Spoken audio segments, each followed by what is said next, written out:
Take over. Yeah. Apply pressure from every angle, you feel me? Yeah, you know. Attack move.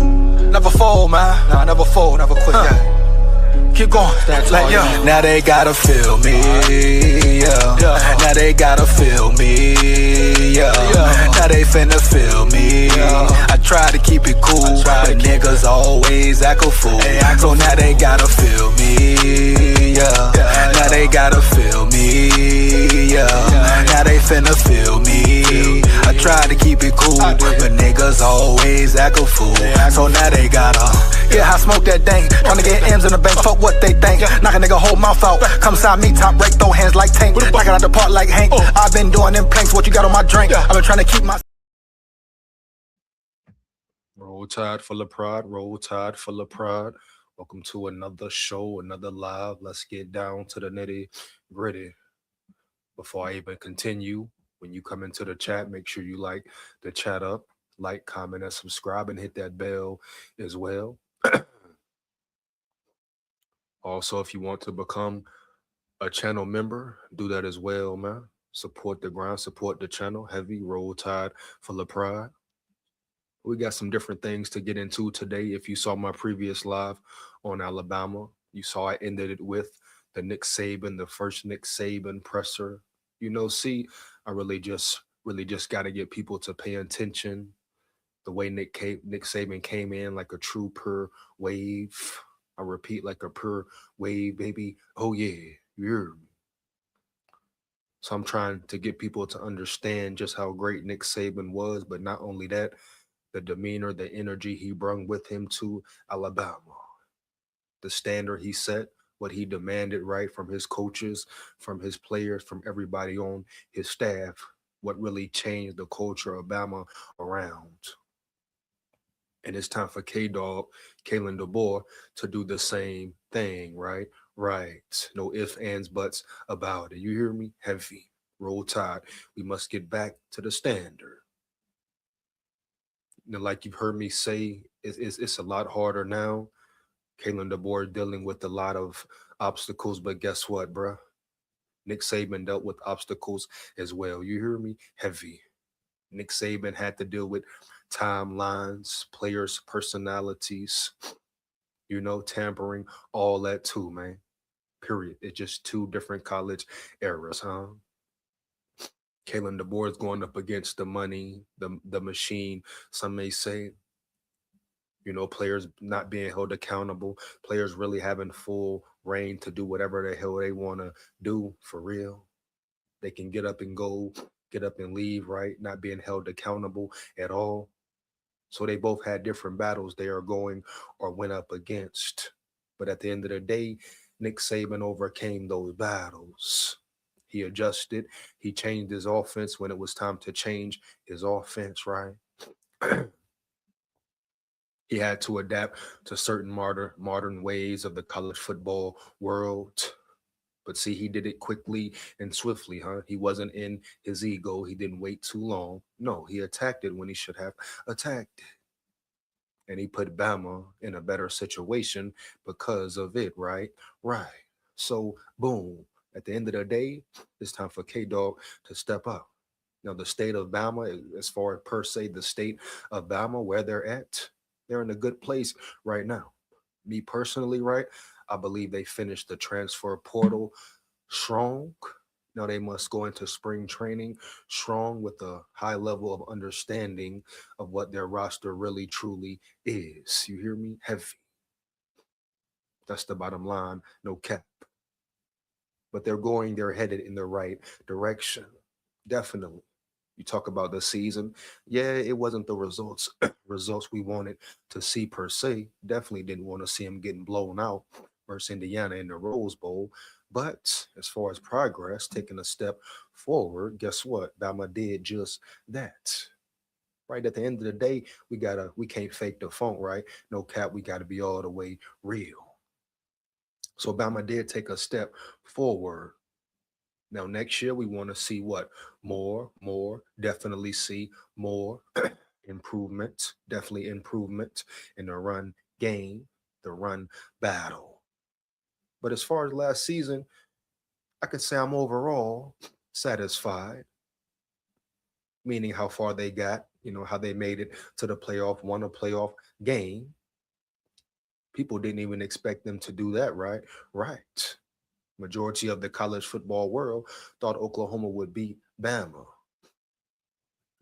They thought Oklahoma would win, and Kalen DeBoer is headed out the door. But Kalen DeBoer, guess what? Changed that whole narrative. And like I say, of course, that's not the results we wanted going up against Indiana in the Rose Bowl. But hey, bro, Indiana was a real juggernaut. You learn from it, you turn that into a win, and Bama will come back better next season because of it and because of that. Yeah, bro. Bottom line. So I'm gonna go ahead, dive into the live, get back where I left off on the last one with the Nick Saban first presser, first interview. You know what I'm saying? His first press conference as the head coach of Bama. So if you didn't peep the first live, right, boom, go peep it out, man. Heavy. Talked about a lot of stuff over there. Talked about the standard. Checked out some scouts and recruits. And by the way, homie, side note, let's not forget, Bama is top 5 this year in the recruiting game. Next year, going into 27, they have they have the chance to be the number one football team in the recruiting area, right? So if they can somehow, some way bring in a number one recruiting class, that's very Saban-ish for the board. Now we know Saban did it what, year in, year out, year in, year out, right? For damn near a decade. But at the end of the day, homie, Kalen DeBoer, that was a main concern for a lot of Bama fans and Bama so-called media heads, huh, and experts, and this and that, analysts, all of the above. A lot of them said, "Hey, Saban can't really recruit, especially what is he going to do? How is he going to adapt to the SEC level of scouting? Can he really catch on and latch on to the knowledge and the game?" Well, K Dog proved everybody wrong. You know what I mean? Heavy, bro. Early. K Dog has proved everybody wrong. So at least, at least, right? Of course, we want more success, but at least, homie, he's showing you he can come and adapt to the SEC territory, right? Southern land when it comes to recruiting and getting players in the building, right? Building a real bond, huh? And relationship with them. And doing it the fair way without cheating per se, the old Miss way, the Lane Kiffin way, huh? the Pete Golden way, huh? Bunch of cheaters, homie. Heavy. Once again, shout out Dabo Sweeney all day, every day. I repeat, Dabo Sweeney stepped up, put it on the line, was a real man, right, homie, about the situation.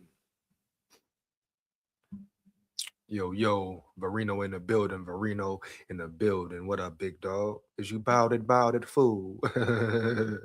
uh. Dabu in the building, Dabu in the building. What up, my big dog? What up, my levy dog? Huh? You hear me? He say, roll tide, roll. Oh yeah, roll tide, roll, man. No cap. Win, lose, or draw, but we come to win, right? Right. Roll tide. Let's work, baby. Let's get it, man. Yeah. Oh yeah. Let's go. Roll tide, man. My boy Dabu in the building once again. You hear me? No cap, man. Roll tide, roll. My boy Dabu, man. 33. We got a show tonight, man. We got a show tonight. Hold on. We got some hate. We got some disrespect in the damn building. Hold on, man. Who this is here, man? Kai D Cortain. Are you a robot? Sound like you're a robot, right? With that type of name. What type of fucking name is that? Kai D Core. You hear me? Change your name quickly and swiftly, baby. I repeat, change your name quickly and swiftly, baby. Yeah, bitch, yeah. Bum ass program, really? Bum ass program, really? Come on now, Kai. Now, before I go into your dumb statement, your atrocious statement you just have made, right? Boom. I ask you, who is your team? Kai Kai, what team do you root for? What team are you a real true fan of? Even if you are a real, that's if you are a real true fan. You understand me? You know, I don't think you're cool as a fan, man. Let me repeat it. I don't think you're cool as a fan, dog. Roll Tide, man. So you say bum ass program. Bum ass program. How? A program that dominated college football for a decade plus some and then some and then kept winning even afterwards, baby. Yeah. You want me to repeat it? You want me to say it again? Even when the college football world, Bama acquired so many haters along the way, that the college football schedule makers, you understand, tried to make it hard for Bama, man. Started putting Bama through gauntlets year in, year out. What did Bama do? Just adapt, just get better. You hear me, homie? Heavy. One of them schedules in between 2014 and 15, 16, those three concurrent years, the schedule was so tough, man. The schedule was so tough year in, year out. I mean, hell, right? The schedule is tough now for Bama for the most part. And they always kicking this whole Big Ten is better, Big Ten is this. How? Like I've been saying, I'm gonna keep saying, homie, you want to say the Big Ten is better, then the SEC will make them prove it, right? Make them earn it. I have the perfect solution. It will leave no confusion. You take Ohio State, Oregon, or Indiana, whoever, one of them Big Ten teams, and throw them round yonder in the SEC. And let them face off. Let them bang. You hear me? Let them bump week in, week out. Let them go bump and rain in the SEC and see where they stand after the season is over, right? Right. Boom. If they hold it down, they hold their own, I'll give them much respect. But the SEC is a totally different animal than any conference even played in, et cetera, et cetera, et cetera, right? All of the above. I repeat, the SEC is the toughest conference you will ever see compete. And this is no disrespect to the other conferences at all. Respect to the Big Tens, huh, homie? Respect to the ACCs. The ACC just put Miami in the national championship. So respect to all the D1 schools and college schools in general. But we know majority, for the most part, the talent level is different, on a week to week consistent basis. Once again, I have to reiterate it. No one's taking away credit from these other schools and different conferences. They play ball as well, bro, period. No cap. But at the end of the day, put one of these big schools from the Big Ten in the SEC. What time is it? Boom. Oh, the fight about to start as well. See what the main card's looking like. Y'all watching the Shakur fight tonight, huh?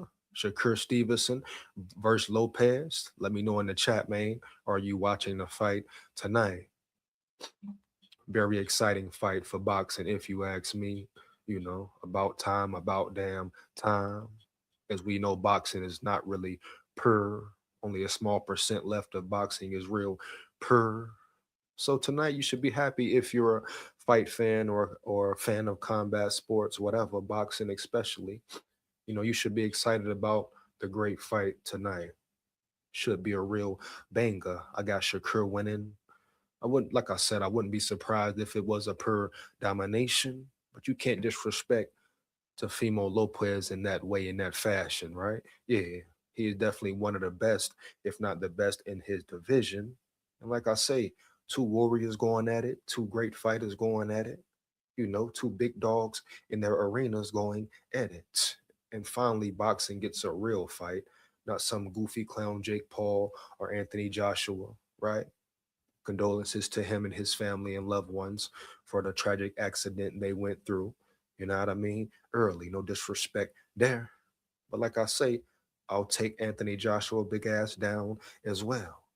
But boxing has been very confused. A lot of casual fans hyped up about goofy fights that disrespect boxing every way. So it's good to finally get a real fight that will, just give us some clarity, man, on the way real boxing looks, the technique of the sport, right? The art of the sport.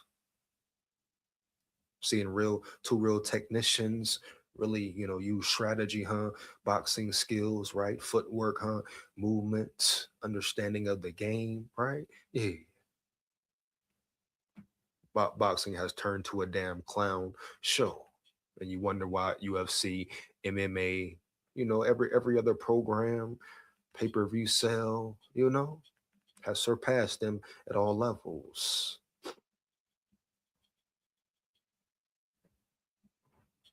Yeah, let's get back into this roll tide, man. Roll tide. But yeah, you say bum ass program, Kai. You have no idea, man. you know, nothing close to a bum ass program, and you still haven't put who you root for in the chat. You hear me, Kai, the Cortal in the building. But make sure you like, comment, and subscribe as well. Make sure you do that as well, homie. You hear me? Heavy. Appreciate you for coming in the chat, but make sure you hold it down, like, comment, and subscribe, my boy. And like I say, become a channel member.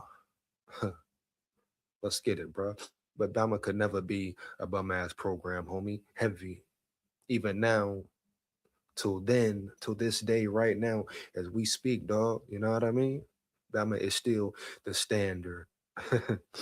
Everyone talks about Bama win, lose, or draw, right? Everyone tunes in to see them win or lose. The comparisons, the comparisons are still being made to Bama, man. Even versus Indiana, even after the Indiana game, right? Boom. All you heard them do and say and speak of was Alabama. Every time you heard Indiana, huh? You heard Bama. When Indiana smacked Oregon, you heard Bama. Throughout the playoffs, the championship, you heard Bama. So what do they say? All publicity is good publicity, baby. Huh? Yeah. You hear me, homie? Yeah. All publicity is good publicity, baby. No cap. Huh? So Bama remains on the map. If you want to speak in those terms, but never say bum ass program as much as Bama did for the sport of college football, boy. They could never be a bum ass program. You understand? Yeah, matter of fact, do you overstand? So put some respect on Bama's name, because even now, through a new coach, Saban leaving abruptly, change of scenery, man, NIL portal, transfer portal, NIL bullshit system, Bama still remains, bruh. You hear me, huh? And Bama's on the way back, man. You say bum ass program. Does a bum ass program with a very young team make it to the playoffs? Go down by 17 to a solid Oklahoma team with one of the best defenses in the game. I repeat, with one of the best defenses in the game. And I'm not just talking, that's actual facts there. Go look it up, check it out. I repeat, I say, go look it up, baby. Check it out. Without a doubt. Is that a bum ass program, homie? Hell to the no, no, no. Bum ass programs, Kai, don't put 21 players in the NFL over a span of however many years that was. Bum ass programs don't do that, huh? Kai, you understand me? Heavy, right? Right, bro. So watch your mouth and watch your tone. Put some respect on Bama's name. Now you can go around yonder, talk to them. Some of the creators over there, podcasters over there, analysts over there, whoever, baby. Yeah, bandwagon fans, all that. But you come around here, right? Around yonder, this is SKOL territory, Alabama territory, big SKOL territory, huh? You hear me? Levy dog, real Levy dog territory, huh? You hear me, homie? Yeah. So I'm gonna get on your head top and make your head drop. Know what I mean? Understand when you're speaking about Bama, what type of program you're speaking on, what type of legacy you are speaking on. You hear me, dog? No cap. Understand what this program has accomplished in the span of a decade and then some. And then ask yourself, whatever team you root for or go for or whatever team you nut ride every year, probably it's the team who's winning, knowing your kind probably, type you is, yeah. Know what I mean? But ask yourself, has any other program replicated what Bama has done? And then I'll just leave it there. I'll leave it right there. You know what I mean? Simple question. Give me a simple answer. Huh?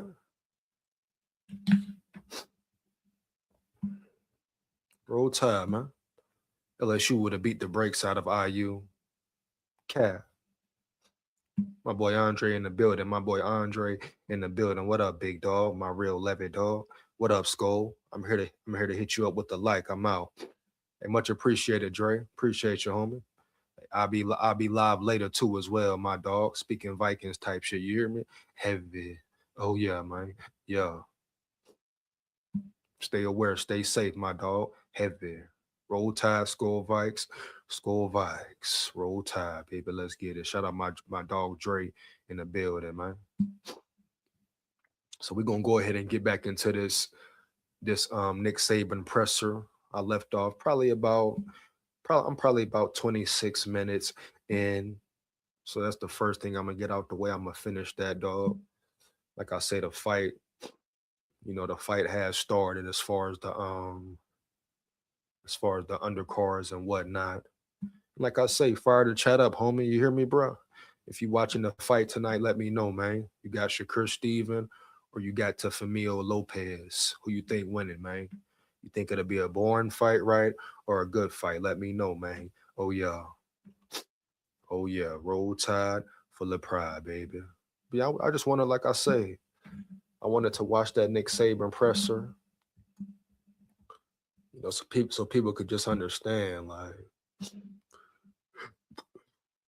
how he came in, what he was prepared for, what he came to really do.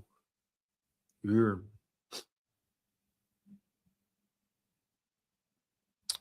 Let me see if I can find out. Hold on, buddy. Through this shit right here.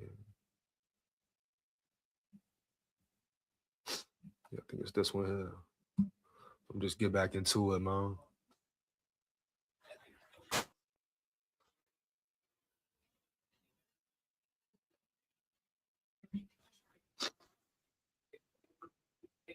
Like I said, I'm like 26 minutes in, so I want to really hold on. It's not the same clip there.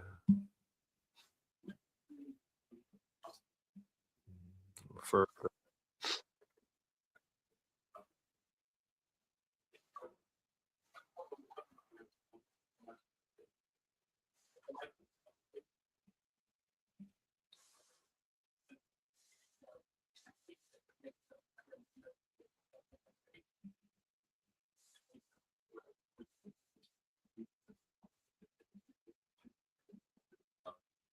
trying to see get to where I left off,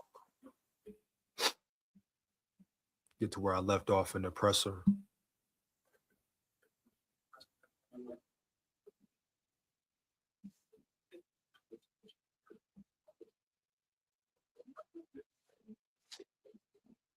Yeah, hold on, give me 1 second, man. Hold on. Get to it in 1 second. Let me share the screen. Yeah, but just simply showing who Nick Saban was and the energy he came with.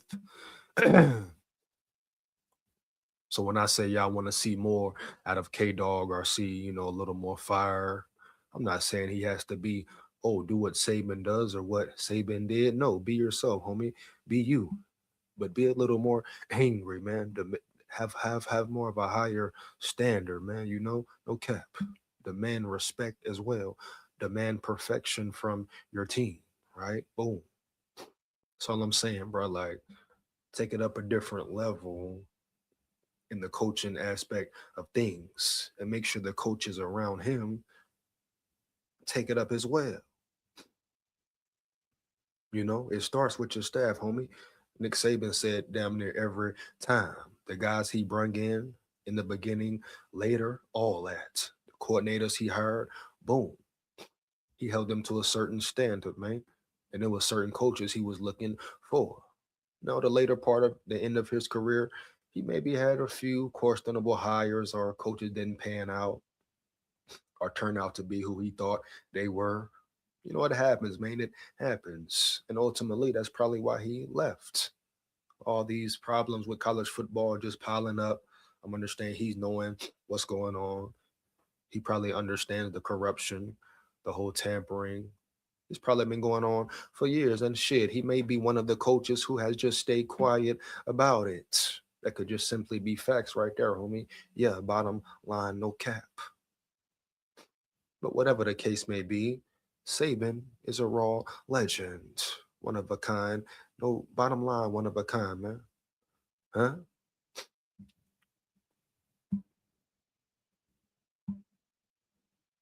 But the boy can put his own swing on things, right? His own name and legacy on his program and leave a real mark, a real stain, but a good stain, and his name will remain. For 2 years to do that. And I think the organization and the team is better for that. Once again, this is where I left off. I broke down more than half of the video in the first live about this here. So make sure you go check it out. You hear me, dog? Go check it out. Boom, watch it. Broke the whole first part down of Nick Saban's presser. Once again, I do this to show just who Nick Saban was, not only as a man, but as a coach.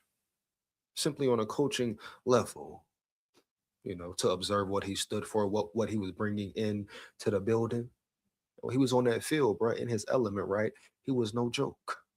He got respect. Players gave him respect, and he went and he wasn't always just no rah rah tough guy in players' face, right? Doing way too much. No, he definitely got in the ass. He definitely got on them. You hear me? Heavy, but he did it in a certain way, right? And he made it make sense. You hear me, dog? And it wasn't some fake or some tough guy act or trying to have a power trip or whatever. The bullshit that we see coaches do at all levels, homie. Yeah. But he was being simply him.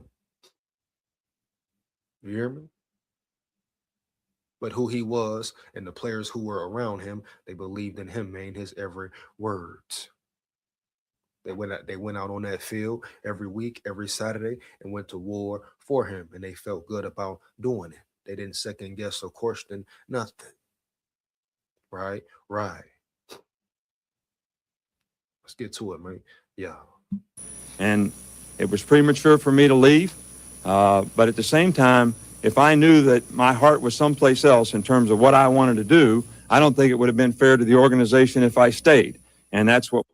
Yeah, I spoke on this part as well. I'm gonna have to speed it up a little bit, but that part there when he said he goes with what his heart tells him, like I said, similar situation from the way he left at Bama. It was an abrupt leave, really no warning. He didn't give anyone any clues. He just said, "Hey, up," and he's out. So, like he said, he left the Dolphins. He said he admitted it. What he said, "Hey, the way I left may have been wrong, but hey, my heart led me here." So no matter how people or someone may feel about it, he went with his move because of he was following his heart, right? So that tells you right there about Saban and probably the reason why he left Bama the way he did.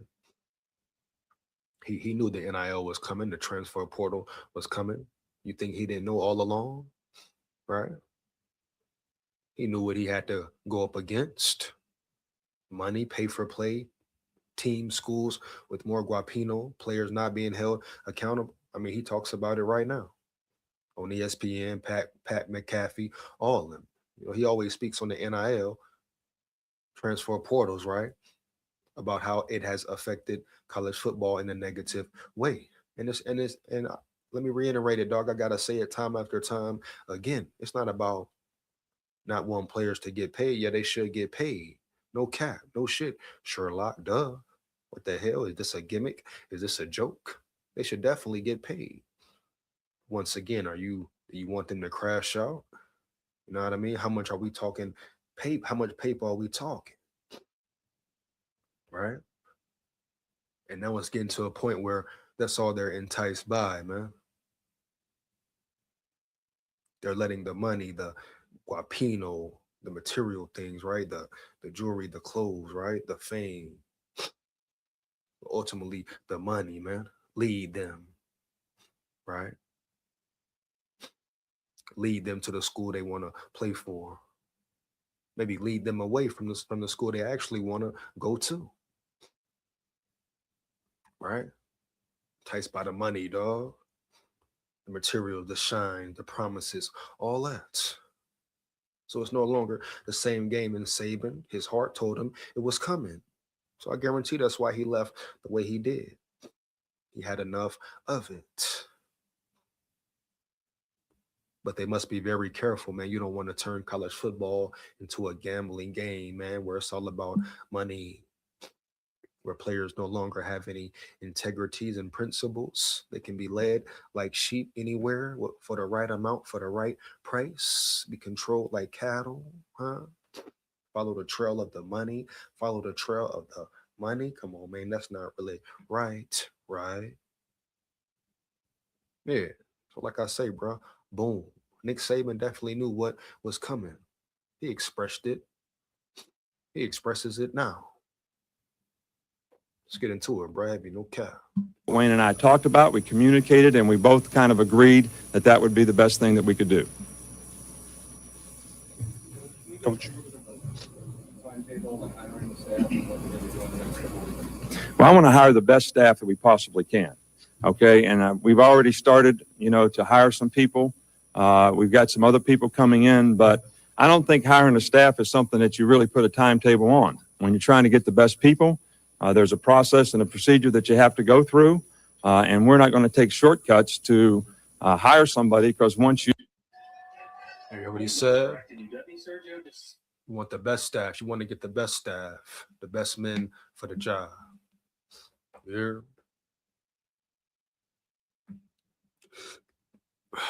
That's why I say the board, K-Dog making the moves he did, firing Coach Cap, right? Even if it may have been a tough decision for whatever reason. But it won't be the only tough decision he will have to make. He will have to make more. They may be abrupt ones, but at the end of the day, bro, he has to make a decision, and K-Dog has done that.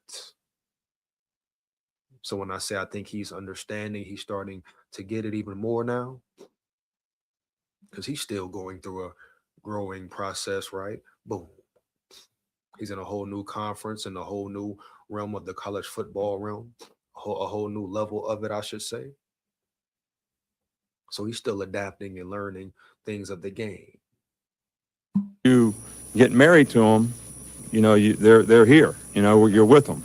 So I'd rather get the best people, do the due diligence that we have to do to get the best people, and then end up having the best quality of staff, recruiting staff, coaching staff, teaching staff that we possibly can. So we want to do it as quickly as possible, all right, but we also want to do it as efficiently and effectively as possible to get the best product. Coach Saban, Cecil Hurt from the Tuscaloosa News. Just as a follow-up, when did you initially become aware that there was an opportunity at Alabama, and what was your initial emotional reaction upon hearing that? Well, obviously the timetable for me was there was interest after Coach Shula was dismissed. I was in the season and said that I was not interested because my commitment and focus was to our team and our players to give them the best opportunity to win each week. And somebody else got hired, all right, and that was fine. And then for a long time, nothing happened. And the assumption was made that there was some interest on my part. But I stayed focused to our team and what we needed to do each week to give our team the best chance to be successful. And I'm quite frankly proud that our team beat New England and played two really good football games against the Jets in Indianapolis, even though we came up short during that time. And that was my focus, and that was the process that I went through. Not until after the Indianapolis game did Jimmy tell me that there was an opportunity here, that people were interested in me here specifically, all right, and that the possibility of me being the coach here did exist. And not until about 6 o'clock on Monday, after the Indianapolis game, did I decide to talk to Mal. talked to him on the phone. I never had a meeting with him, just talked to him on the phone. So that's kind of the sequence of events for me. That's the timetable. Terry and I decided after talking to Mal that we would think about this. We thought about it for a day and made a decision that this is where our heart was, and this is what we wanted to do. And it's a great challenge, a great institution, and we're certainly happy to be here. Getting wrapped up with Birmingham League, given that you have had several different coaching stops in a relatively short amount of time, do you plan on staying 8 years at Alabama? If so, how long? Well, let me just say this. My next stop, you know where Lake Burton is? It's in North Georgia, right on the North Carolina border, Rabun County. All right, it's a lake. Yeah, I've seen this already. I'm gonna fast forward a little bit. Might just like to play from here, but yeah, you know, I'm gonna just let it rock, man. Pay attention, though. Pay very close attention, man. Yeah, Roll Tide. It's where they made Deliverance. If you ever saw the movie. All right, that's where I go in the summertime. That's where I like it, and that's my next stop. All right, so as long as the people here are committed to trying to win, I'm gonna want to be the coach here. And at some point in time, maybe somebody else can do it better. And if that time comes, that's where I'm going, Lake Burton. They don't have a football. You heard what he said? I'm gonna do it as long as people are committed to winning here. To everybody, as long as everyone is on the same accord, committed to winning. And he said when he leaves, another coach may come in and do it the same way or better. You know, that's where K-Dog comes in, right? Right. And doing it on a Saban level or doing it at a high elite level or a great level, leaving a real legacy, it won't look the same as Saban, the route he went, man. No. But Kalen DeBoer can do it in his own way, like Saban just said. You know, he can do it better right now in the realm of college football. Now, you know, he could go on to win multiple national championships, right? 2 or more. That would be legacy in this realm of college football. Oh, hell to the yeah. You hear me? No cap. That would be real legacy for DeBoer. You know, winning plus natties in this age, this era, will damn near be unheard of, right? No cap. So like I said, him and Saban had different obstacles to go up against. But they both had obstacles, whatever the matter may be. Saban adapted very well. But the later it went on, he started to see, and he said, hey, his next stop is what? Wherever that place is in Florida, where he goes for the summer to relax. And there's nothing going on per piece, so per baby, so per. And that's what it is with him. Man. And he, like I say, he knew it was no longer just about winning when the money was involved. He knew it wasn't fair ball anymore, fair game anymore when the money became involved. But K-Dog, it's your time to get it right. Let's get it, baby. Are you the coach he was speaking of? All team there. We got a pontoon boat, though. A good one. Coach Saban, Kirk McNair, Bama Magazine. Did you have any conversations with any previous Alabama head coaches? And if so, could you share any of that? Yes, I talked to Gene Stallings. I have a tremendous amount of respect for Coach Stallings, who I know I've had a few stops along the way, but when I was a head coach at Michigan State, he spoke at our clinic. I knew him when he was in the professional ranks as a secondary coach at Dallas, as well as a head coach of the Arizona Cardinals. So then when I was at LSU, we had him speak at our clinic at LSU. So we had a history of talking ball, being around each other. When I got the Bear Bryant Award to be Coach of the Year, Coach Stallings was there, and we sat together with Kenny Stabler. And so there was some storytelling going on in that bunch.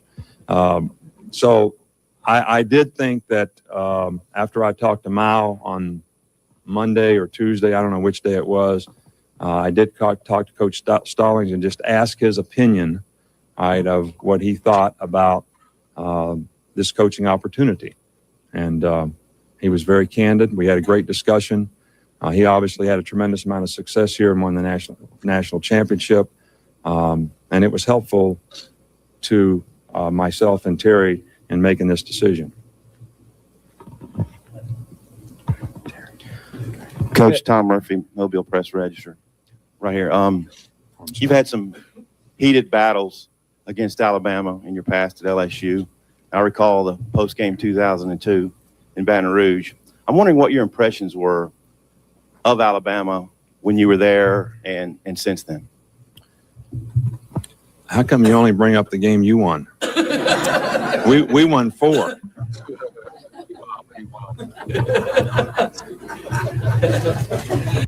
True competitor, man. He was a true competitor, dog. Uh, he said, "Why you only bring up the games you won?" Shout out Nick Saban, bro. You hear me? Roll Tide. No, that was a very good football team that Alabama had that year. And, like always, it's unfortunate when things get posted that aren't true. I never said anything bad about the University of Alabama after the Kentucky game and or anything like that. And that was the motivating factor for their team. I think they had a better team than us. And they certainly played well that day and beat us. And I think Coach Fran is an outstanding coach and did a very good job here to win 10 games with that team. But, it's unfortunate that things that are rumor and innuendo and maybe aren't true, once they get out, you can't control them, even if they aren't true, and it affects people's relationship. Big statement there. I mean, that's going on so prevalently today. That was back then, man. You know what I mean? It's been going on, right? Hell yeah, bro. Now the social media era, social media room, we know exactly what he's speaking of, right? Right. Rumors, fake news, fake reports, they get permeated through the world quickly and swiftly, right, man? Whether it's real news or false news or blatant lies, it gets pushed through the media, through the world at a higher level even now, especially with the realm we're in.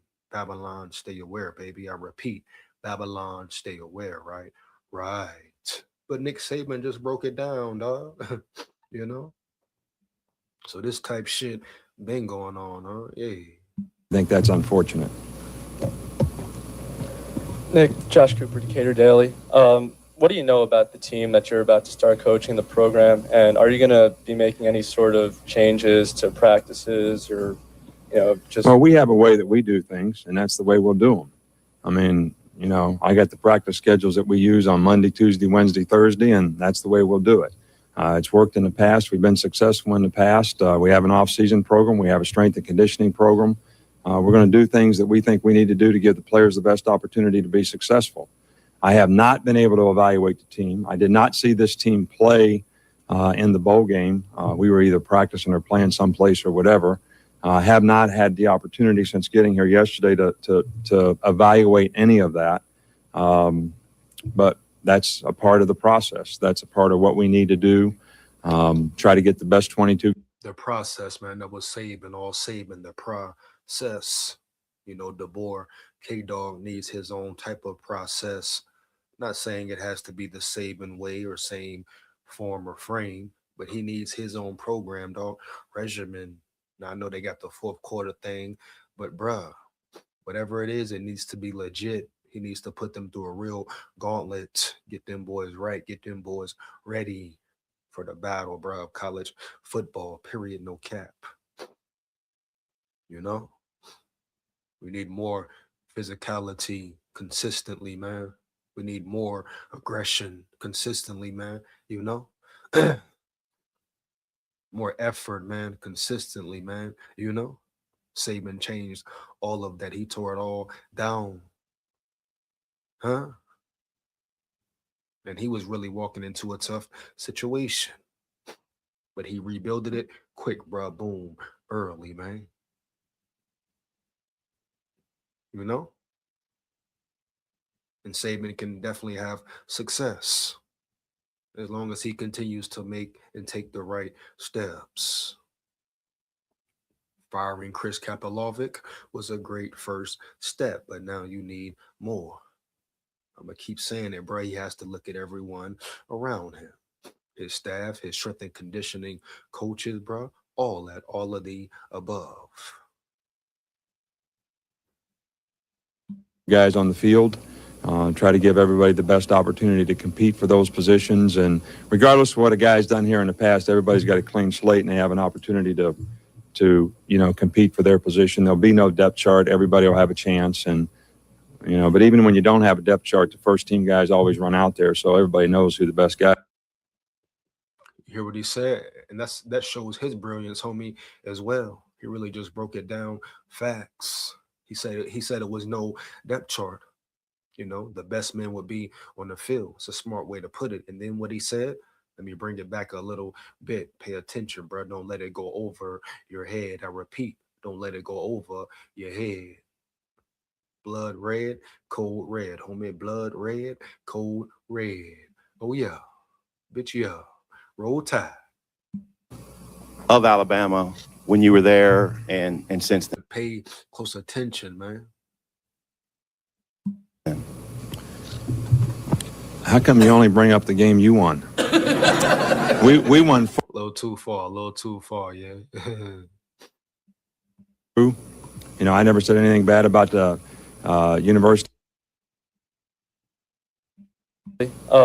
What do you know about the team that you're about to start coaching, the program, and are you going to be making any sort of changes to practices or, just? Well, we have a way that we do things, and that's the way we'll do them. I mean, I got the practice schedules that we use on Monday, Tuesday, Wednesday, Thursday, and that's the way we'll do it. It's worked in the past. We've been successful in the past. We have an off-season program. We have a strength and conditioning program. We're going to do things that we think we need to do to give the players the best opportunity to be successful. I have not been able to evaluate the team. I did not see this team play in the bowl game. We were either practicing or playing someplace or whatever. Have not had the opportunity since getting here yesterday to evaluate any of that. But that's a part of the process. That's a part of what we need to do. Try to get the best 22 guys on the field.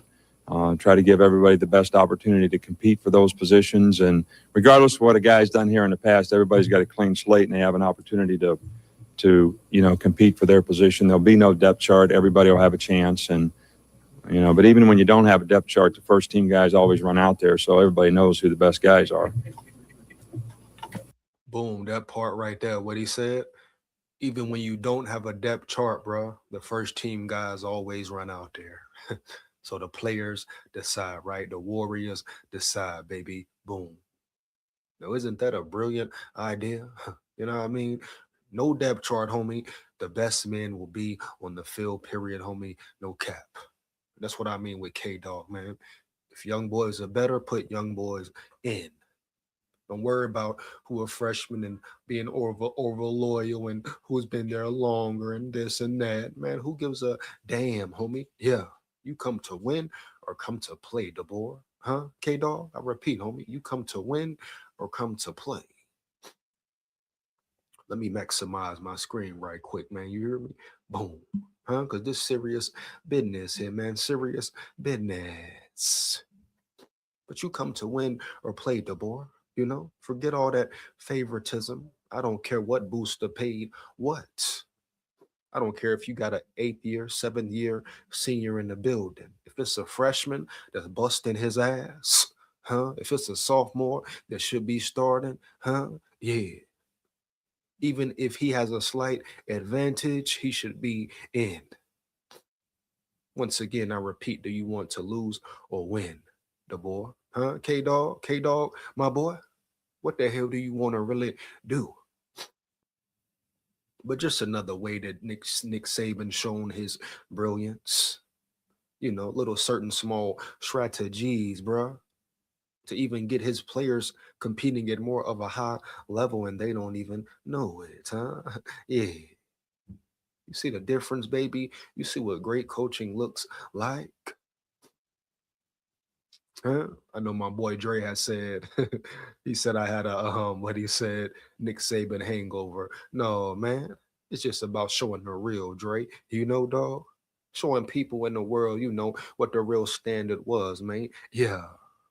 You hear? No cap. Shout out my dog Dre, though, man. Roll Tide, October 17th is going down. We lighting them cigars up. You hear me, Dre? We lighting them cigars up, baby, in your town, my boy. Roll Tide, man. But yeah, put the best man on the field, man. Yeah, no hesitation about it, bro. Yeah, fuck going on around here. But Saban, that Saban mind, bro. That Saban resiliency, homie. That Saban competitive spirit, right? Yeah. Ooh, man, gotta really love it. Let's get back in it, man. Heavy. Coach Robert O'Shields from WAK, back here in the back. If I was a recruit on the fence, right here, Coach, on the recruit, recruiting to buy Alabama or Auburn, or somebody on the fence, what would you do to woo me to stay here in Alabama for the next 4 years, and that you would be here? Well, I think that we have a pretty good track record of recruiting. And I think recruiting is all about attention and relationships with people and developing trust. And, at Michigan State, I think they were 3-8. We ended up 10-2. In the fifth year there, with the team that is the first team since 1965 that beat Ohio State, Notre Dame, Michigan, and Penn State in the same year and beat Florida in the Citrus Bowl. LSU was 3-8 when we went there. In the second year, we won the SEC championship. But in the fourth year, with the team of players that we had recruited, we won the national championship. And I think the players that you saw play last night for LSU were primarily players that were recruited when I was there, whether it's Jamarcus Russell, Early Doucette, Craig Davis, Dwayne Bowe, LaRon Landry. I mean, they all were players that were recruited when I was there. So I think that people need to understand that this is kind of the last stop for us. And I think that the University of Alabama has a lot of resources. And I'm going to go back to that mission statement and say that this program will help them develop best as people, best opportunity to get an education, best opportunity to play on a winning football team that will be a champion, that will develop them to their full potential, and also the best place for them to launch their career when they leave. And I think those things should be the reasons that they come to this institution. And we'll have good people. Firm and direct with it. And he believed in it, and the players believed in it as well. Everyone around him believed in his message, right? Believed in what he was saying, bro.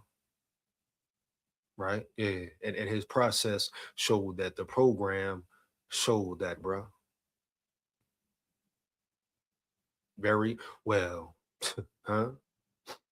Everyone was on the same accord. He took it to a different level. People here that can help them do that. Coach Tommy Dees, Tuscaloosa News. You mentioned Alabama's tradition and history. What does that mean? And the biggest thing, simply preparing them for life, preparing them for the next level. Not only that, but teaching them how to be good human beings, bro, right? Good men, women, whatever, of society. You know what I mean? Heavy. Giving them a life outside of football or after football. You hear me? Heavy, man. So it was a real full-time, going ham, bro, program. To you, what does it mean to what you're trying to build, and what do you want your place to be in it when you're gone? Right. Well, I have a tremendous amount of respect for tradition.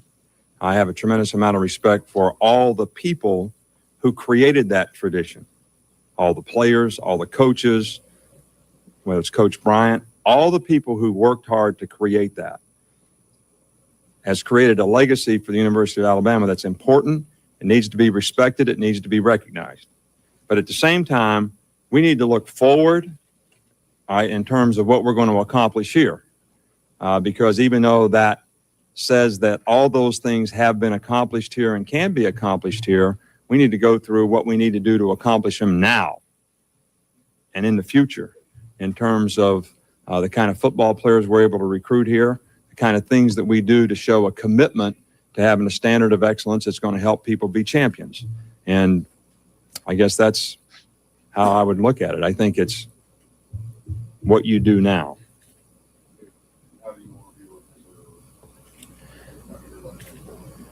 Well, it's obviously going to be as a college coach, and we've had success at several stops in college coaching, And I'm hoping that this one is more successful than any of those. And if that's the case, I think I'll be remembered as a guy that created a legacy of being a pretty good teacher, pretty good person, and a guy that affected a lot of people's lives in a positive way. And I think that's how I'd like to be remembered. Shout out Saban, bro. You hear me? Shout out Saban, right? And that's exactly how he is and was remembered. My dog, Roll Tide. Oh yeah, one more again, man. Yeah, Roll Tide.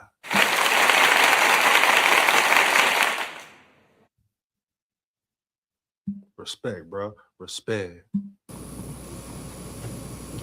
Coach Paul Gass from Hustle Times.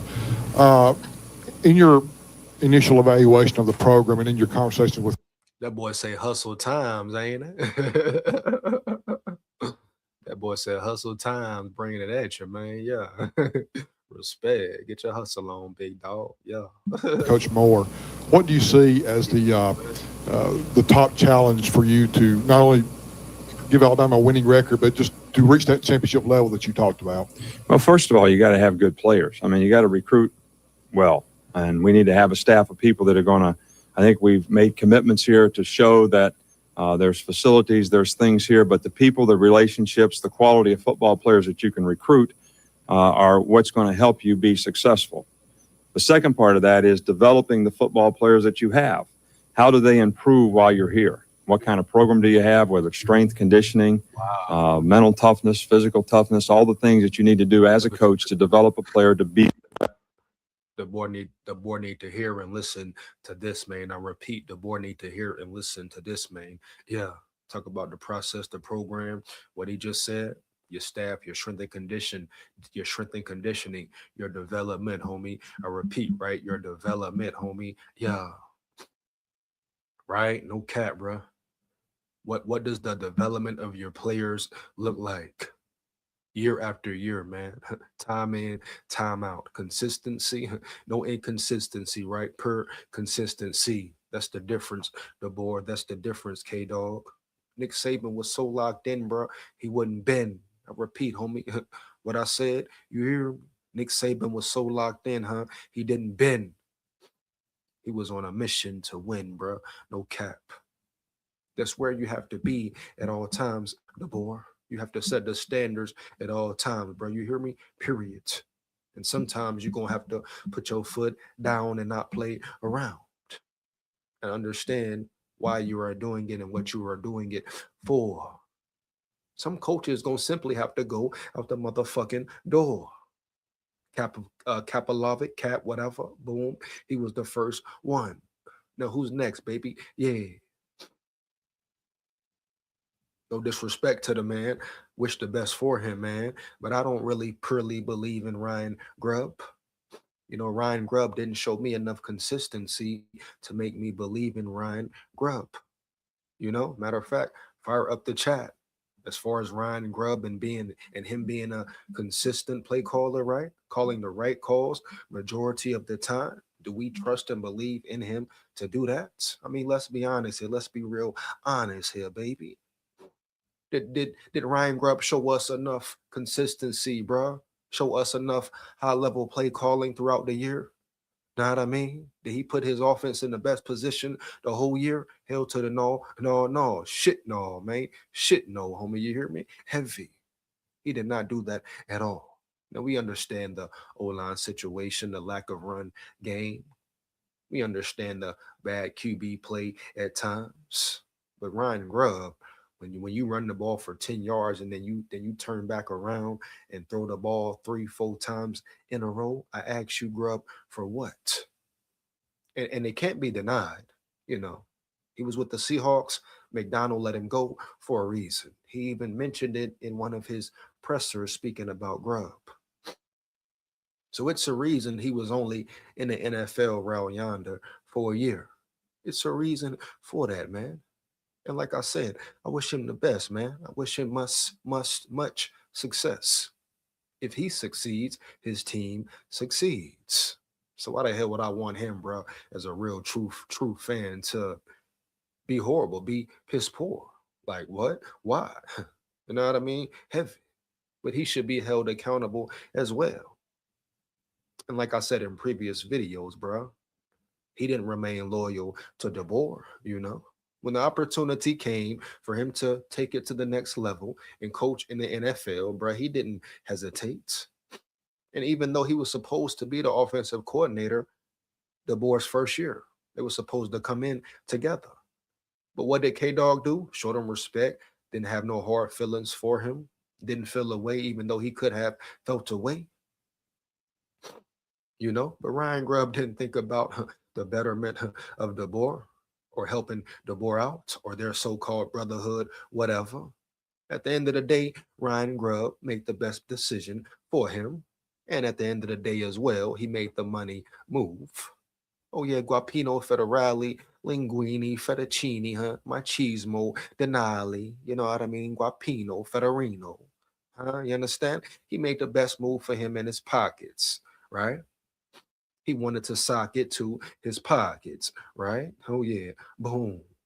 So come on, bro. Does the boy really owe him any favors? He saved his career, you know. Did anybody else want grub, huh? Yeah. Didn't nobody want to rock with him in the NFL? No, it may have been a few teams in the college world to hire him, but was anybody really hitting his line like that, ringing dinging his phone? I repeat, ring a dinging his phone like that? Hell to the no, dog, no cap. They wasn't on his line like that, homie. Yeah, Kalen DeBoer, K Dog is you know, a real dude. My dog, K Dog. Just like Saban said, want to be remembered as a good person, right? With a good heart and good morals and principles, man. You know, he's not a Pete Golden, huh? Or a Lane Kiffin, huh? Right? Right. Those assholes, huh? Those ass wipes, dirty snakes, homie. Yeah. Mm. And I'm sure temptation was all around Nick Saban. It would have been easy. It would have been easy, man, to make a foul play, right? To make a piss poor move, huh? Right? Oh yeah. They probably was all in his ear, especially once he start winning, homie. Oh yeah. Especially when he start winning, succeeding, man. Yeah, homie. You know what it is, bro. Period. Get into it. Best that he can be. But the combination of those two things, quality of talent, as well as how you develop that talent, are probably going to be the critical factors that determine whether you're successful or unsuccessful. And that's what we'll focus on. And you know what? It really doesn't matter where we are right now. Wherever it is, that's where it is. It's where we take it to from there, how we improve the players that we have, how we affect them so that they have a better chance to be successful. And if we get the team to play to their full potential, then I think we've done our job. If that's not good enough, we need to get better players. Coach, you have a reputation, a winner, teacher, demanding. Who influenced you to shape you in the way that you are as a coach and as a man? Well, I think, first of all, my dad was a coach. He was a Pop Warner coach, an American Legion baseball coach. And he didn't go to college, and he had a service station in West Virginia, and I worked for him for $1 an hour for a lot of years.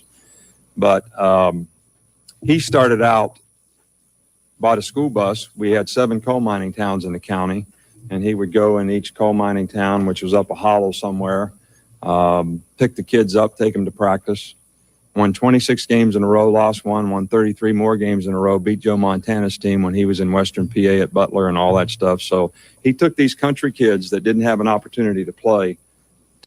Before he goes on, right? So his dad basically molded him, huh? Developed him, huh? Showed him the way, huh? By example, but also as teaching, you hear me? Taking him by the hand, so to say, right? Heavy. You know what I mean? Showing him the way. Then him observing his dad put the work in and go be great. So he learned from an early age, homie, how to be a coach, how to be a leader of men, you know? So his dad damn near instilled it in him, you know, at an early age, a very important age. And if we're talking for the brain, mental development, mental confidence, esteem, etc., etc., etc., right? Boom, very important years. right? So his dad showed him the way, and his dad probably didn't even know it as far as his coaching, the level he was coaching on, man. And then he came right back, boom, and did it at a higher level. Hmm? Oh yeah, he was definitely paying attention, you know. So that's when I say certain individuals can be molded, developed, man, into a certain thing or being or to be a certain way, homie. Oh yeah, this is a prime example right here around yonder. Taught them how to be successful, how to compete. And that's certainly something that has stuck with me as a person and as a player. I played for him, and it made me better. The work ethic that he taught, the standard of excellence, the integrity that you do things with, the attitude that you carry with you, and the character that you carry with you, and what you do every day. And, you know, those kinds of values affected me. Don James was my college coach, who at Kent State, and I guess he had as much of an impact on me as anyone in terms of, you know, organization, quality of work, being the best you can be. And he's the person that got me in coaching. Most people say, when did you decide you wanted to be a coach? I never decided I wanted to be a coach. Never. To this day. Coach James, I was playing baseball. He got me off the baseball field and said, I want you to come and be a GA. So that's how it started. And being around him made me want to be a coach, and I enjoyed doing it because he was very well organized. George Perlis was an effect on me at Michigan State. There's been a lot of guys that have positive, and Jerry Glanville. You know, in a lot of ways, Jerry was a great coach, but, you know, I'm not going to leave any tickets for Elvis Presley anywhere. You know, we left him for D.B. Cooper, who's the guy that was in the airplane in the Northwest somewhere, jumped out with $250,000. They never found him or the money. Well, we left tickets for him when we played Seattle, and there were 4 FBI agents at will call to see if anybody came pick him up. Final question, please. Coach.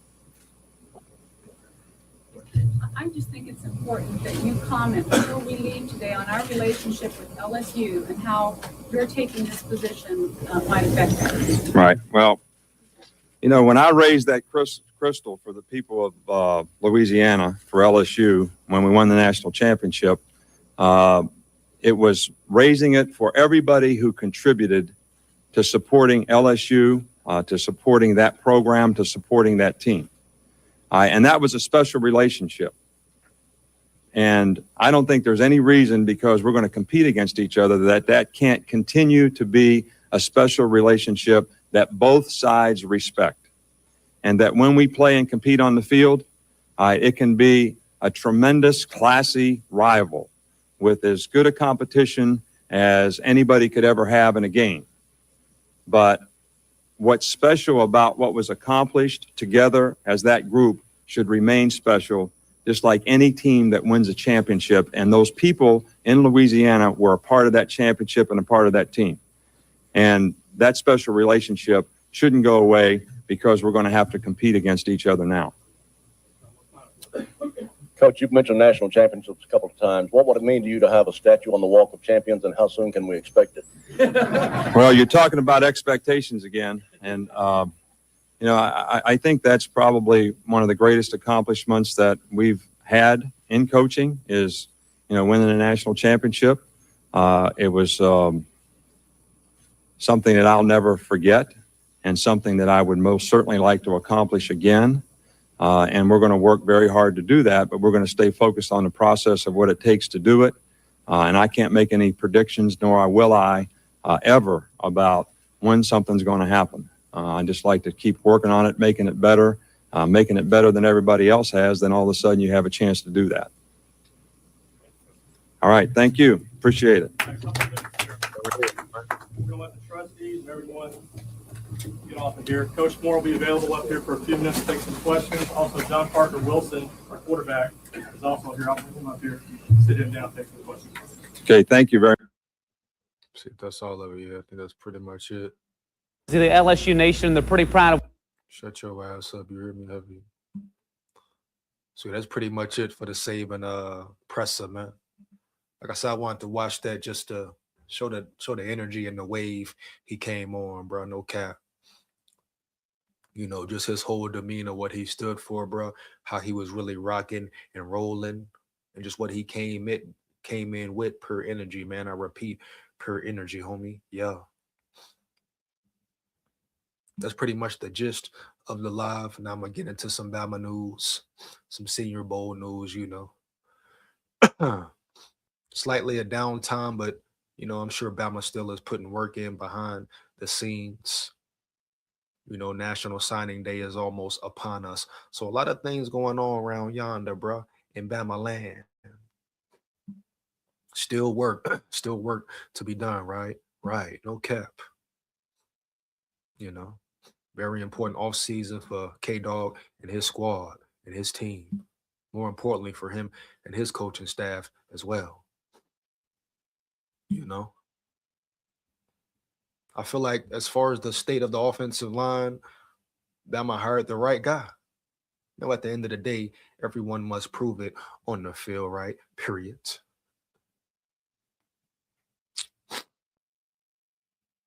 Oh, we got some news in for Bama. News in for Bama. Former Tennessee Appalachian State running back commits to Bama, huh? So is this a guy in the portal? Let's just get to that first. Let's get to this first here, man. Huh? So we got a new commitment, homie. I repeat, I believe out of the portal. What's the deadline? What is really going on here? Let me get into the article. Fire the comments if you know what's going on, if you know the 411, if you know the scoop. I'm gonna just dive right in. Give me 1 second, baby. Boom. Like I say, it's revolving news. It's always something going on. It will be something going on. Really, up into signing day is over with. Now, certain it will slow down at times. Things will kind of balance, even out once the smoke clears and it's all said and done, and the players are actually in the building preparing for spring camp. Then spring camp is a whole different animal, baby. A whole new mixture of things going on, right? That's when the real competition starts. Period. No cap. Every battle you've been waiting for, everything you want to see, all the questions you may have about every position, they will be answered and solved if the process is correct and if the program is being run correct, which I think K Dog Boom got it handled pretty well. But we're gonna see everyone will make a separation and it will be clear, bruh. Who's the starters, etc. Let the players decide. What Saban said, he let the players decide, so to say. Here we go. Alabama has landed a transfer running back. Appalachian State transfer Khalifa Keith committed to the Crimson Tide on Saturday during his visit to Tuscaloosa. So Khalifa Keith in the building. Now we're gonna check out his credentials in a minute. A native of Birmingham, so he is from Alabama. Shout out Alabama. Shout out Birmingham, Alabama, man. For real, roll tide, for pride, forever. Roll tide. Keith played in 6 games for Appalachian State this past season and only ran the ball 3 times for 8 yards. He began his college career at Tennessee, where he appeared in 16 total games over 2 seasons and rushed for 124 yards and 1 touchdown on 32 carries, 100 yards on 21 carries in 2024. So really, as far as experience goes, huh? Not too many touches, but if he's an asset, he's an asset, and it's the reason Bama wanted him, I'm sure. Listed as 6'1", 235 pounds, so he's a real big dude, big cornerback. And if he has speed to go along with it, oh man, he could be a real problem. Keith gives Alabama 6 running backs for the 2026 football season, 3 returners and 3 newcomers. So just as far as depth chart alone, man, this is the right move for Alabama. More competition in the room, one of Alabama's own, in-state commits, transfer, whatever you want to call it. You hear me? Heavy. But it's just more good competition for the running back room. Who will be the starter coming out of the running back room? Who knows, man? It's a lot of talent in there. A real good problem to have. But obviously, Bama believed in him, and they have some belief in him that he can come in and be a true competitor early and often. His transfer portal rating was 85, so fairly high in the portal ranking. So boom, there you have it, man. There you have it, homie. Yeah. So Khalifa Keith, look out for him. Will he make a splash or not? Will he just be a nice little depth piece if needed? Time will tell. Time will tell, baby. Oh yeah. Let's see here. Let's see here. Round yonder. Got some recruiting news, some recruiting information. Weekend intel from T-Town. Junior Day updates, official visitors, and a potential portal addition. I hope this is the football side of things. Yeah, we got it. We good. We good. You know, they be throwing basketball and football in the mix, and I don't watch, basketball. I may check out the Final Four, March Madness, may check out March Madness or something, the Elite Eight, something like that. NBA, maybe the finals, but man, I don't rock with basketball like that for real, man. No cap, huh? No disrespect, but it is what it is. Alabama's first junior day of the year is currently underway in Tuscaloosa. The visitors list features several of the nation's top prospects, along with 2 official visitors in the 2022 class and a potential transfer portal addition. 4-star defensive lineman Malik Franklin from Daphne, Alabama. Boom, another in-state signing or visit or recruit. Shout out to the boy. Plug once again. Shout out my dog, K-Dog, once again. Received an offer from Alabama 2 days ago, 2 days before the start of the early signing period, and committed to the Crimson Tide on December 3rd. Here we go, baby. Boom. Give me 1 second. We need the applause. We need the sirens. That's great news for Bama. I repeat, that is great news for Bama, right? Boom.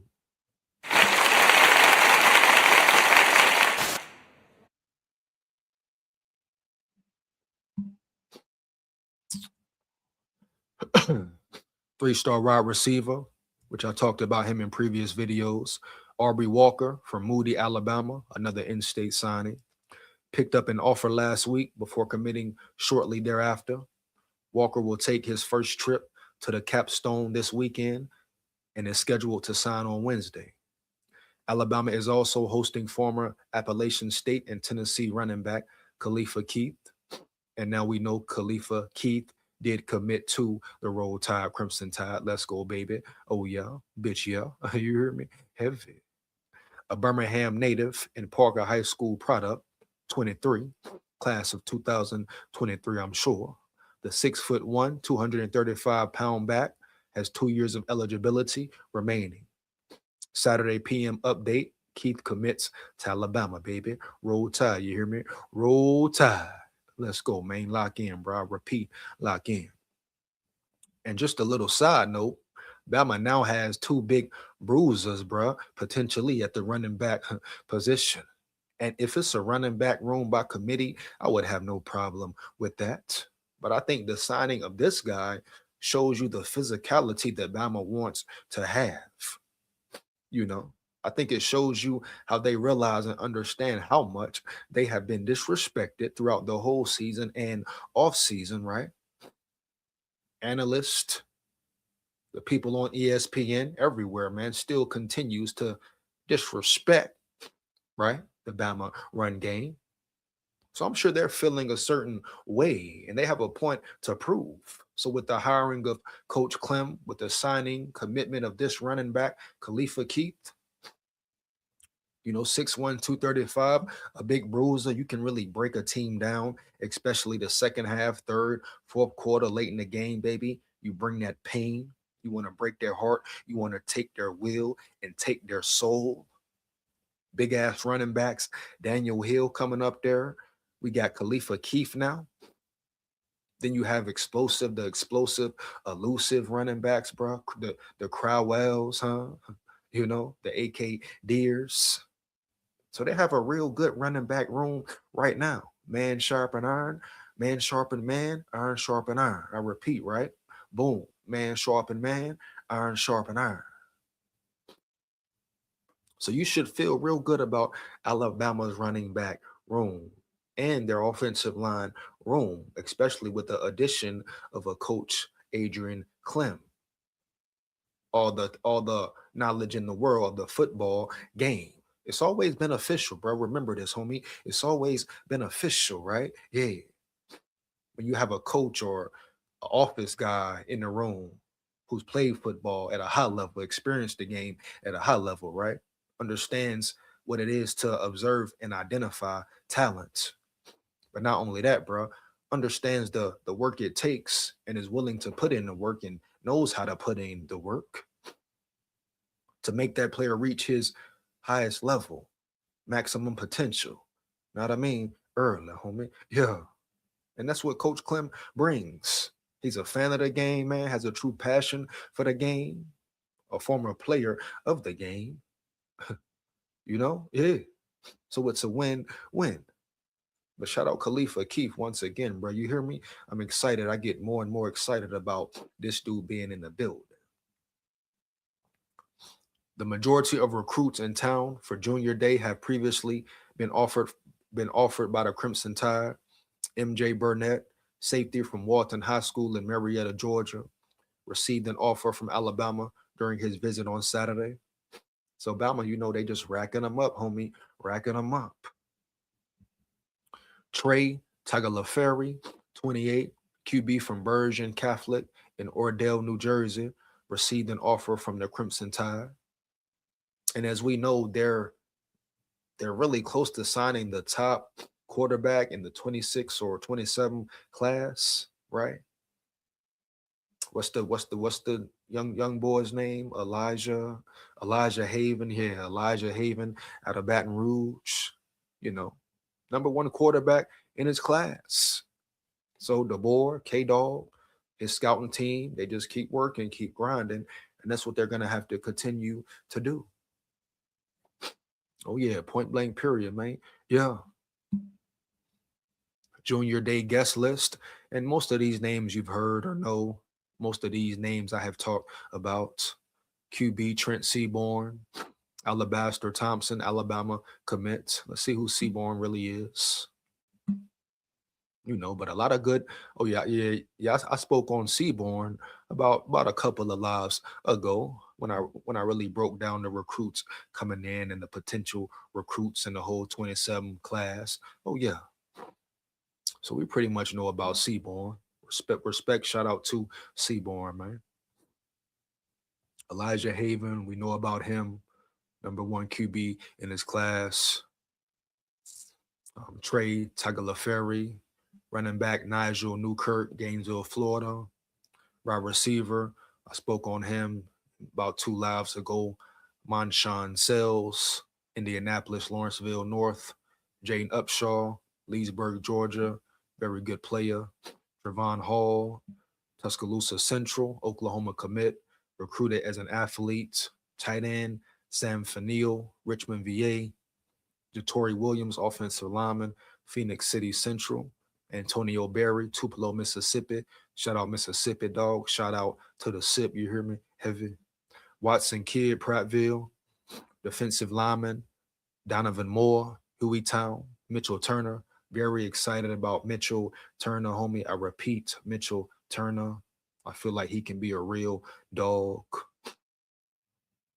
He is the defensive lineman that rallied up over 100 tackles, bro, as a defensive lineman. You hear me? Heavy. As he continues to grow into his body, becomes better. You talking about a potential day one starter as a freshman, homie. Believe that. Right? Keep your ears open for Mitchell Turner out of Louisville, Mississippi.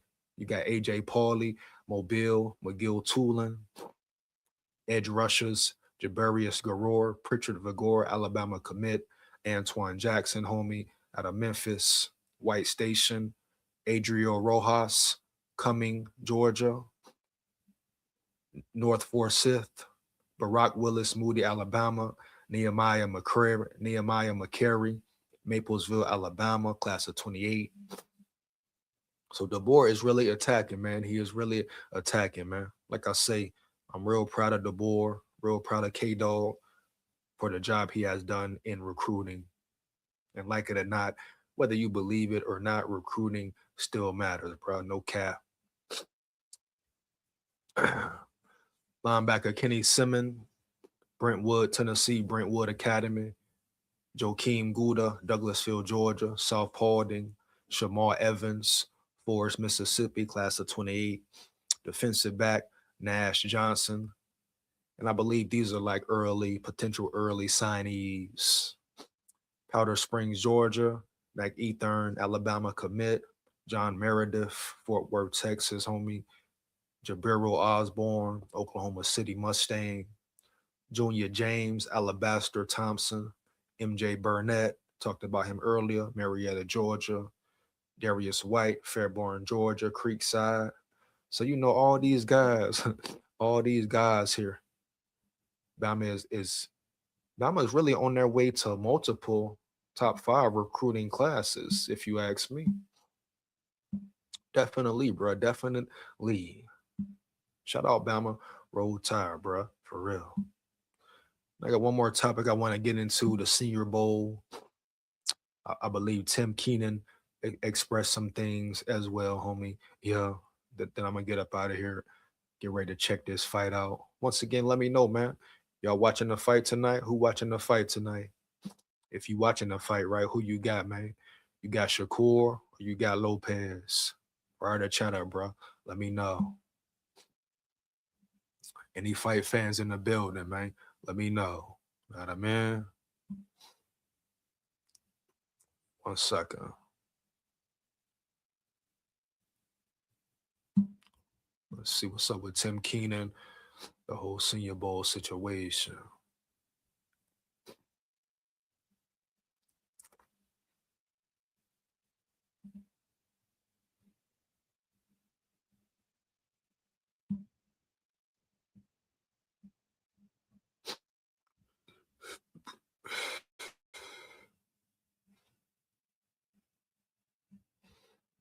Not too much to recruiting, but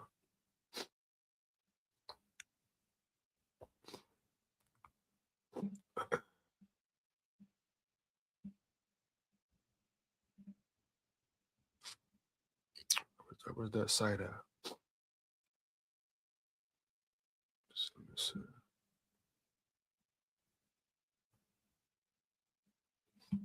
I just say forget that and just cover that letter. Here we go.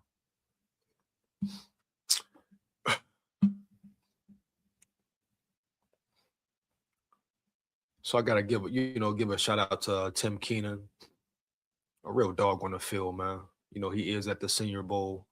Wish him much success as he begins the path to his journey to the NFL. You know what I mean? But I think he has the potential to be a really good player, man. If he goes to the right team, the right situation. No doubt. So out of Mobile, Alabama, Tim Keenan is from the state of Alabama. He spent his entire 5-year college career with the Crimson Tide.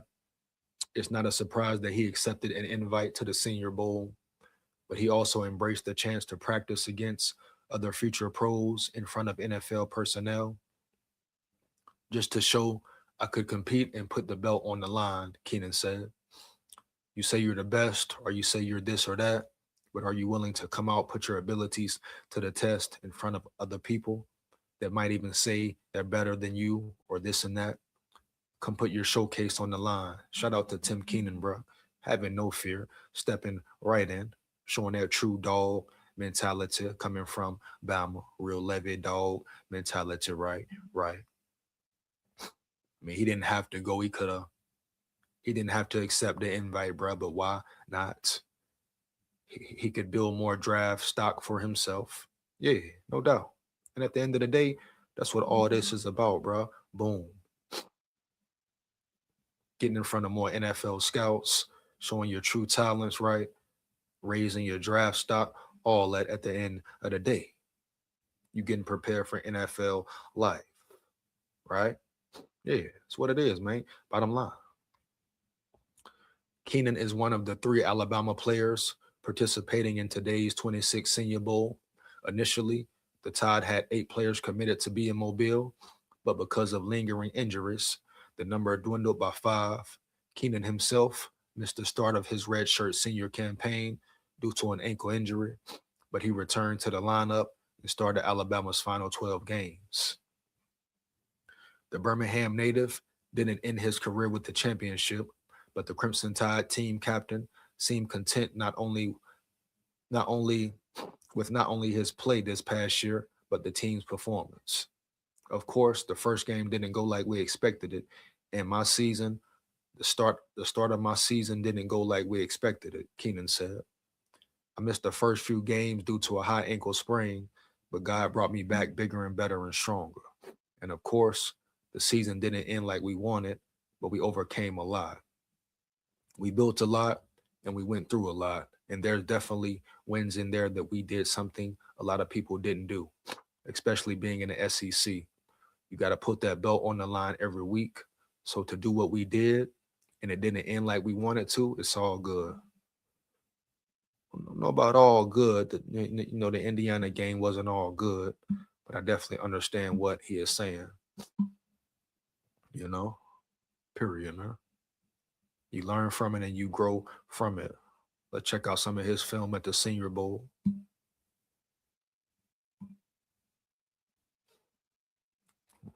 Run that back one time.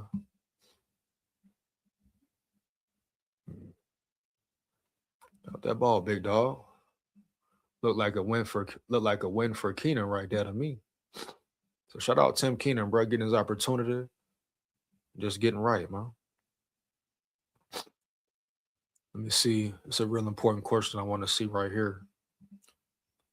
What did he take away from playing for Alabama that can help him at the next level? That excellence is a must need, Keenan said.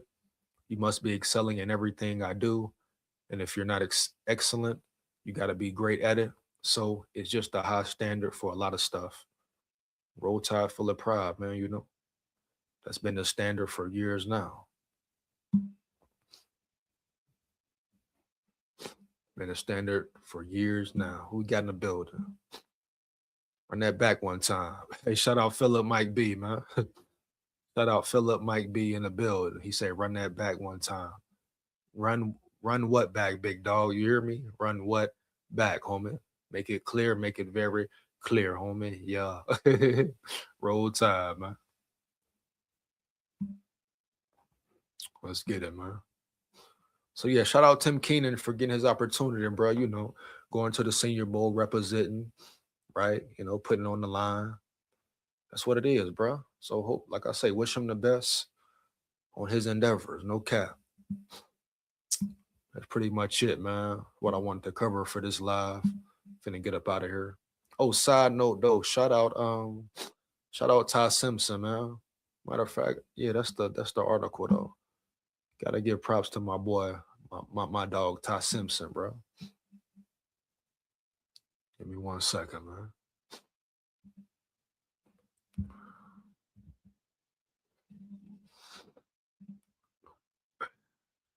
Give me 1 second, bro. Boom. Yeah, shout out Ty Simpson for standing so per,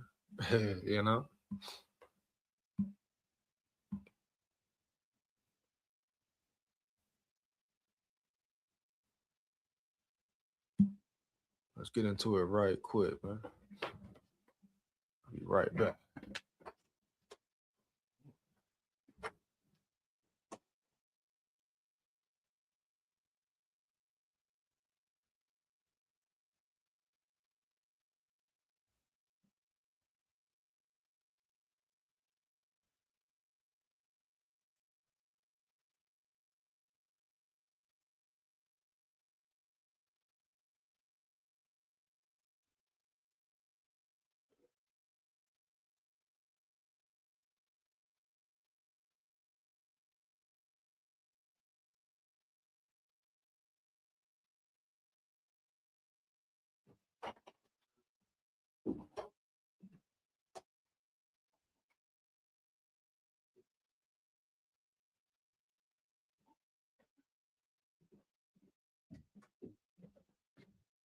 Roll Tide, man.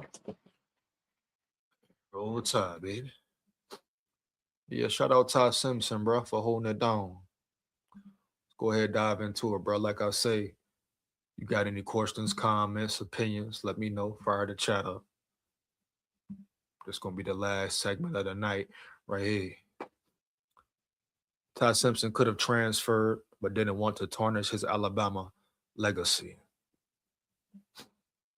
Give me 1 second. After Alabama quarterback Ty Simpson declared for the draft, multiple schools tried to get him to enter the portal. He decided not to change his intended course, mainly because he couldn't imagine changing to a different uniform. Respect Ty, bro.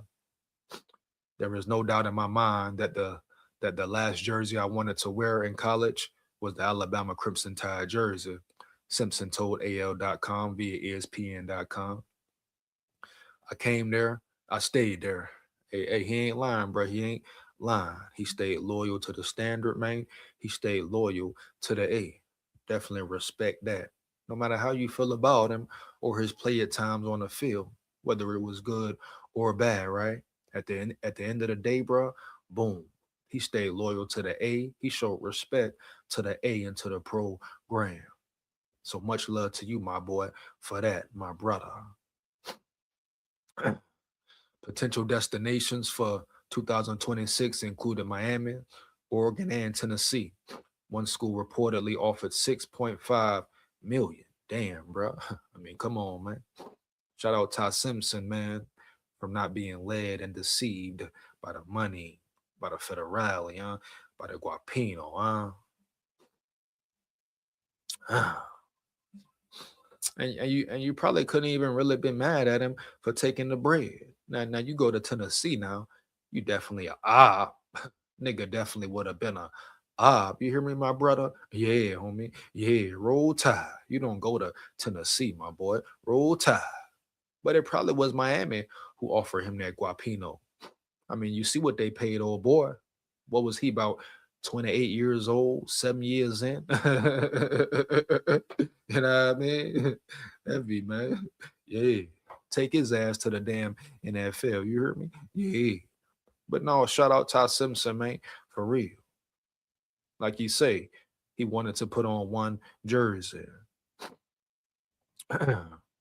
Given the current state of NIL deals, he could have made more in one more year of college than he'll make in his entire 4-year rookie deal. Damn, bro, no cap for him to turn that down. But at the same time, right, I'm sure he's made buku money already. And like, he don't come from like a struggling family, huh? So he ain't really desperate for the money, huh? You know, every player's got different backgrounds, come from different situations, homie. Yeah. But Ty Simpson, he come from, his family is fairly healthy with the money, with the guapino, with the funds, you know what I mean? So I'm sure that made his decision a lot more easier. But it was still a decision that had to be made, right? Guapino is still guapino. Temptation is still temptation. You hear me, dog? No cap. Depending on when he's drafted. In the 2025 draft, the 13th pick in round 3, 77th overall, received a 4-year contract with the total value of 6.5 million. And there it is, man. It wasn't about the money for him. The last thing I wanted to do was tarnish my legacy and go somewhere else where I didn't go out of high school and I didn't want to play, Simpson said. Hopefully in the draft, whenever my name gets written on the card, they write the University of Alabama on there. Respect to him, man. Salute. Shout out. Matter of fact, hold on, man. Shout out to my dog, man. Yeah.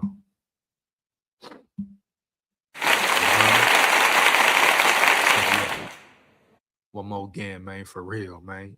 Roll Tide. Yeah, bro. Respect. It means a lot to me to be able to show my kids when they're older to come back and say their dad played here and was a captain, for sure. It's an admirable mindset, even if it's quickly becoming outdated. College football is no less of a business than the NFL. The best news is that the players are now able to make real business decisions, even if the ultimate factor is something other than business. Simpson made his. The fact that he had the ability to consider all options and pick one is a clear example of the progress college football has made as it relates to the interest of those who play the games. Respect. That's all I can say, bro. Respect. Shout out to my boy, my dog, my Levy dog, Ty. Cause I'm gonna tell you right now, man. He would have took his ass over there around yonder, huh? To Tennessee, homie. Yeah. Oh, he would have been a real wouldn't have been no coming back. But the fact he showed integrity and honor and morals and principles, you gotta rock with him for that alone. Definitely wish him the best on that other side round yonder. Ideally, he'll go to a perfect situation. You know, he won't go to a bad team, a piss poor team, right? Hopefully, he goes to a team where he can sit some years, learn the game, be behind a true veteran, a veteran that can teach him the ropes, teach him the game on and off the field, even. There's still a lot to learn. The whole business side of it as well, even though at times that ain't at all per. You hear me? No cap. But he can learn and take his time and be calm and develop and grow. When it's his time to play, boom, he come in, play and do his thing. Talent, yeah. A lot to work on, hell yeah. So we're gonna see how it turns out, how it pans out. That's all you can really do, man. Yeah. But shout out my dog, bro, my real Levy dog, Ty Simpson, for staying loyal, bro. Boom. True to the A, bro. Boom. Respect. Roll Tide, full of pride. That's pretty much it for the live. Go ahead, wrap it up. Y'all holler at me next time, man. Back in effect once again. Yeah. Once again, as well, make sure you like, comment, and subscribe. Hit that damn bell. Support the grind, support the channel, bro. For real. It takes less than 1 second, homie. Why not? You want to become a channel member? Do that as well, man. Support the grind once again. Support the channel, homie. Roll Tide, full of pride. A K-Dog. Get down to the process, man. Don't forget the program, man. Right? Right. Get them boys locked in. The nitty gritty, huh? The standard, man, of the A. Don't ever forget it. Go be great, K-Dog, bro. Go be great. You hear me? Yeah. Roll Tide, full of pride. Win, lose, or draw, but we come to win. Roll Tide. Down at the levee, we going fishing at the levee. Oh, yeah.